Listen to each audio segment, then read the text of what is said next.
ನಮಸ್ಕಾರ, ನ್ಯೂಸ್ 26ಗೆ ಸ್ವಾಗತ.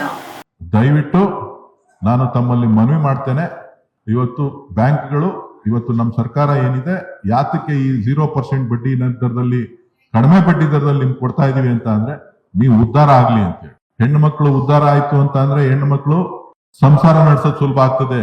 ಇವತ್ತು ಹಾಲು ಉತ್ಪತ್ತಿ ಜಾಸ್ತಿ ಮಾಡ್ಬೇಕು. ಆರೋಳ್ಳಿ ತಾಲೂಕಿನಲ್ಲಿ ಸುಮಾರು 96,000 ಲೀಟರ್ ಹಾಲು ಬರ್ತಾ ಇದೆ.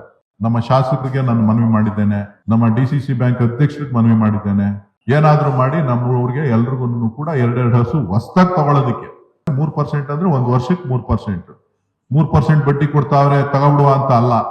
ನಿಮ್ಮ ಆರ್ಥಿಕ ಶಕ್ತಿ ಜಾಸ್ತಿ ಆಗ್ಬೇಕು. ಇವತ್ತು 1 ಹಸು ಕಟ್ಕೊಂಡು ಸಾಕೋದು ಅಷ್ಟೇ ಕಷ್ಟ, 5 ಹಸು ಸಾಕೋದಕ್ಕೂ ಅಷ್ಟೇ ಸಮಯ ವ್ಯರ್ಥ ಮಾಡ್ಬೇಕು. ಈ 5 ಹಸು ಸಾಕೋದ್ರಿಂದ ಇವತ್ತು ಸರ್ಕಾರ ನಾವು 35-36 ರೂಪಾಯಿ ಹಾಲಿನ ದರ ಕೊಡ್ತಾ ಇದೀವಿ. ಅದ್ರ ಜೊತೆಗೆ 5 ರೂಪಾಯಿ ನಿಮ್ಗೆ ಗುಣಮಟ್ಟದ ಹಾಲಿಗೆ 5 ರೂಪಾಯಿ ಸರ್ಕಾರ ಪ್ರೋತ್ಸಾಹಧನ ಕೊಡ್ತಾ ಇದೆ. 41 ರೂಪಾಯಿ ನಿಮ್ಗೆ ಕೈ ಸೇರ್ತದೆ.